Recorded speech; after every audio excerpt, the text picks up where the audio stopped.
হচ্ছে ডাক্তারের কাছ থেকে চলে এসেছি, মানে ডাক্তারের কাছে বলতে রিপোর্ট করতে গিয়েছিলাম। তো রিপোর্ট তো আসতে টাইম লাগবে, আর ইউরিনটা দেওয়া হয়নি। নির্দেশনা ওখানে গিয়ে যে বাড়িতে এসেছি, নির্দেশনা মানে হিসুই করেনি, তার জন্য দেওয়া হয়নি, সেটা কালকে দেব। আর নির্দেশনাকে নিয়ে কালকে যাব। মাঝে মধ্যে খুবই কান্না করছে, হয়তো পেটে কোনো সমস্যা হচ্ছে যার জন্য কান্নাকাটি করছে। তো কালকে আমরা আবার নিয়ে যাব ডাক্তারের কাছে। ডাক্তারে কি বলছে না বলছে সেটা তোমাদেরকে অবশ্যই বলবো। তো অনেক কষ্ট করে নির্দেশনাকে পাওয়া, তোমরা হয়তো জানো না, কারণ সেই টাইমটুকু আমি ভিডিও বন্ধ রেখেছিলাম। মানে এত শরীর খারাপ হয়ে গেছিলো, এত শরীর খারাপ হয়ে গেছিলো প্রচণ্ড। তোমাদেরকে তো এইসব কথা আমি বলিনি কোনোদিনও, কোনো ভিডিওতে শেয়ার করিনি, আজকে বলছি। নির্দেশনা যখন আর কি আমি কনসিভ করি, তো তারপর থেকে প্রথম মান্থ থেকেই কিন্তু মানে কদিন পর থেকেই আমার ব্লিডিং চালু হয়েছিল। তো ব্লিডিং হচ্ছিল আর প্রচণ্ড পরিমাণে আমি অসুস্থ হয়ে গেছিলাম, প্রচণ্ড পরিমাণে। তো 5-6 মাস অবধি কিন্তু ডাক্তারে কোনো গ্যারেন্টি দেয়নি, যে বুঝতেই পারছো কিসের গ্যারেন্টি দেয়নি। তো আমার শরীরটা খুবই খারাপ হয়ে যাচ্ছিল, প্রচুর পরিমাণে ওষুধ, ইনজেকশন অনেক অনেক হয়েছে না মা, বলো? অনেক টাকা পয়সা খরচা হয়েছে, ঠাকুরের আশীর্বাদ, তোমাদের আশীর্বাদ, মানে কি বলবো, এমন আমার নির্দেশনাকে পাওয়া। এমন কোনো জায়গা নেই যে আমার মেয়ের জন্য মানে মানত করা হয়নি। কারেন্টটা চলে গেল, এমন কোনো জায়গা নেই। তো যাই হোক, ও পেটে থাকতে খুবই মানে আমাদের বাড়িতে যতগুলো আমরা মানুষ আছি সবার মানে রাত দিন হতো শুধু চোখের জল ফেলতে ফেলতে, এরকম মানে দিন গেছে। তো অনেক কষ্টে নির্দেশনাকে পাওয়া। এখন না ওর একটু কিছু হলে আমাদের সবার চোখে জল চলে আসে, ভালো লাগে না, কারণ ও তো ছোট, বলতে পারে না। তো খুব কষ্ট হয়। একটু আগে ও এত চিৎকার করছিল, আমি নিজের মাথা নিজে চাপড়াচ্ছিলাম যে ভগবান আমি কি করব, আমার মেয়ের কি হলো। সত্যিই তাই, ও হচ্ছে সবার জান বলতে গেলে। ভগবানের অনেক আশীর্বাদ, অনেক কি করে ওকে আমি পেয়েছি, আর নিজেও সুস্থ হয়েছি। তো 5-6 মাস হয়ে গেছিল বললাম, আমি ডাক্তারের কোনো গ্যারান্টি দেয়নি। সবটা হচ্ছে মানে কি বলবো, আমরা তো গরিব মানুষ বলতে গেলে, আমাদের অত টাকা পয়সা কোথায় বলো তো, কিন্তু সব কিছু কিন্তু টাকার ওপর দিয়েই হয়েছে। তো এইসব টাকাগুলো তো বুঝতেই পারছো, অনেক ধার দেনা, অনেক কিছুই আমরা হয়েছি, নির্দেশনাকে পেয়েছি। এটাই আমাদের অনেক ভাগ্য যে অনেক ধার দেনা হয়েছে, ঠিক আছে টাকা পয়সা শোধ হয়ে যাবে, কিন্তু আমাদের এই যে ছোটটাকে পেয়েছি এটাই আমাদের কাছে অনেক। তো তোমরা সবাই সত্যি একটু আশীর্বাদ করো যেন আমার নির্দেশনা খুব ভালো থাকে। ও শারীরিক মানসিক দিক দিয়ে ভালো থাকলেই হবে, আমরা আর কিচ্ছু চাই না। আর কোনো কিছুই কি, ও ভালো থাকলেই হবে। তো ওকে নিয়ে এই যে ছোটাছুটি করছে, তোমরা তো দেখছোই, দেখো এখন আবার ওই যে কি করছে দেখেছো, কার ভালো লাগে বলো তো? অনেক মানে কি যুদ্ধ যে ওই 10টা মাস মানে গেছে আমাদের বাড়ির ওপর দিয়ে। এই যে আমার মা, দেখো অবস্থা, মানে তখন থেকে আমার মায়ের অবস্থা এরকম হয়েছে, দিন রাত খাটতে খাটতে পুরো বেড রেস্টে ছিলাম, এক গ্লাস জলও তুলে খাওয়ার অবস্থায় ছিলাম না। আর তো বমি তো একদম ওটি রুমে অবধি আমার বমি হয়েছে, একদিক দিয়ে ওটি হচ্ছে, একদিক দিয়ে আমি বমি করছি, এরকম অবস্থা। তো যাই হোক, আমি যে ডাক্তারটাকে দেখাচ্ছিলাম খুবই ভালো বলতে গেলে। সত্যি বলে না ডাক্তার হচ্ছে ভগবান, সত্যি তাই। আমার যেরকম সিচুয়েশন ছিল সেই জায়গা থেকে উনি বাঁচিয়েছে, সব কিছুই মানে ভগবানের আশীর্বাদ ওনার উপর আছে বলেই। যাই হোক, ডাক্তাররাও ভগবানের আর এক রূপ। তো সবটা ঠিকঠাক হয়েছে।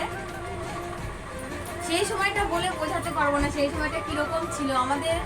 কারোর খাওয়া ঘুম ছিল না, সব সময় কান্না, মানে চোখের জল, টেনশন, কি দিয়ে কি করব, হাজার টেনশনের মধ্যে দিয়ে গেছে। তো নির্দেশনা হওয়ার পর যাই হোক আমাদের সবার মুখে হাসি ফুটেছে, ওকে নিয়ে ভালো আছি, ভালো থাকতে চাই। কিন্তু ওর এই যে মাঝে মধ্যে এটা ওটা প্রবলেম হয় না, খুব খারাপ লাগে, খুব কষ্ট হয়। তখন সবাই কি করব কিচ্ছু বুঝতে পারি না। ও খুব কান্নাকাটি করছে মাঝে মধ্যে, ওর হয়তো পেটে ব্যথা ট্যাথা করছে। যাই হোক, পেটে ব্যথার ওষুধ আমি দিচ্ছি, তো ডাক্তার আগেই দিয়ে রেখেছে, সেগুলো দিচ্ছি। আর আগামীকাল নিয়ে যাব। তো সেটা তো তোমরা দেখবে, বলবো তোমাদেরকে, অবশ্যই জানাবো কি হয়েছে। রিপোর্ট আসতে 4 দিন, রিপোর্ট মানে আনার পর দেখাতে এখনো 4 দিন লাগবে। সেই 4 দিন কি বসে থাকা যায় বলো? ওর মুখের দিকে তাকিয়ে সত্যি আর ভালো লাগছে না, খুব কষ্ট হচ্ছে, খারাপ লাগছে, এমনি আর বসে থাকা যাবে না।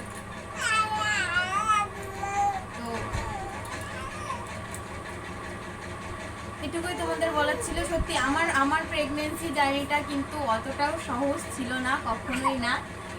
তো সবার যেরকম নর্মাল হয় আমার কিন্তু সেরকম ছিল না, সত্যিই তাই। বলো মা। অনেক যুদ্ধ করে আমার দিদুন একটু হাঁটাহাঁটি করবে ওকে নিয়ে। তো চলো সব কথা না হয় আবার পরে ভালো করে তোমাদের সাথে শেয়ার করা যাবে। এখন আর কি বলবো বলো তো, ভালো লাগে না। কিন্তু অনেকক্ষণ খায় না, কালকে আর সেরকম কোনো কথা বলতে পারিনি, কারণ নিধিসোনাকে নিয়ে 3 দিন পর যাওয়ার কথা ছিল। আজকে হঠাৎ করে যেতে হচ্ছে, কারণ ও খুব কান্নাকাটি করছে, থাকছে না, মানে কোনো একটা প্রবলেম হচ্ছে। তাই ভাবলাম আগে ডাক্তার দেখিয়ে ওষুধ আনা যাক।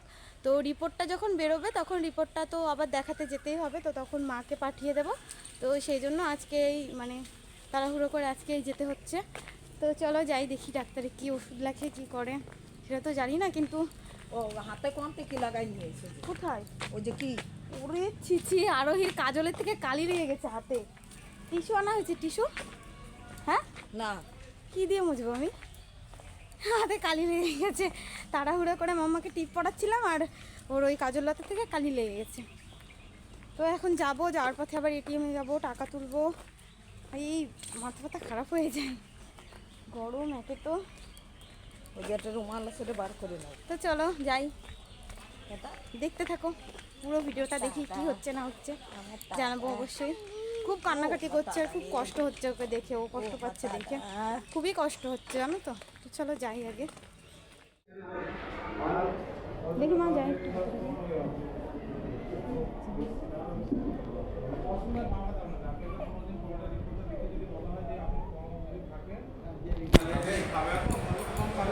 তো গাইস আমাদের ডাক্তার দেখানো কমপ্লিট হয়ে গেছে আর ওষুধপত্র নেওয়াও কমপ্লিট। এখন চলে যাচ্ছি বাড়িতে। তো বাকি কথা বাড়িতে গিয়ে তোমাদেরকে বলছি যে ডাক্তার কি বললো, নিধিসোনার কি হয়েছে না হয়েছে সবটা বাড়ি গিয়ে শেয়ার করেছি। তো তোমরা পুরো ভিডিওটা দেখতে থাকো। তো চলো এখন বাড়ির দিকে যাওয়া যাক।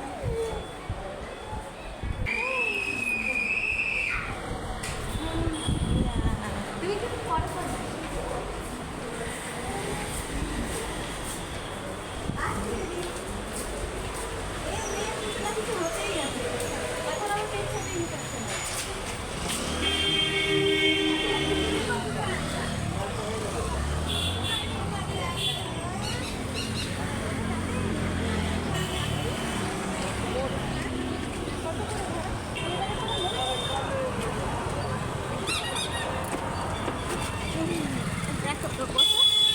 ভালো করে দেখতে হয়, তাকিয়ে দেখা যাচ্ছে কিনা।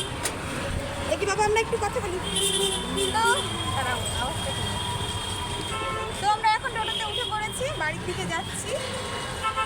দেখো নিধিসোনা কিন্তু এখন ঘুমোই না টোটোতে, হ্যাঁ গাড়িতে, ওই শুধু দেখতে দেখতে যাই দেখো।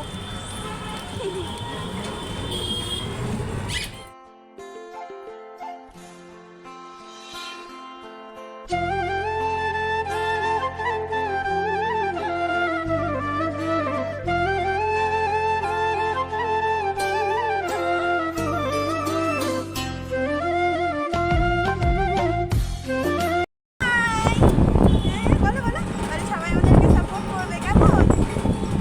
আমাকে হ্যালো বলতে, like comment share and subscribe জলদি।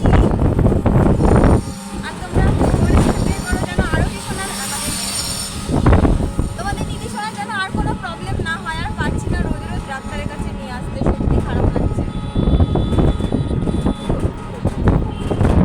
ধরো ভালো করে ধরো, বাইরে বেরোলে না তোমাদের নিধিসোনা প্রচন্ড আনন্দ হয়, প্রচন্ড।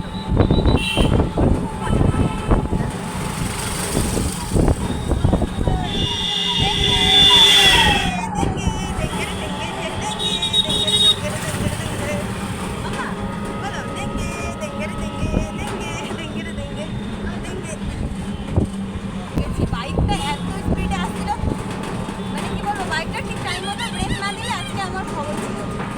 সত্যি আমি এত ভয় পেয়ে গেছি, আমি দাঁড়িয়েই পড়েছি।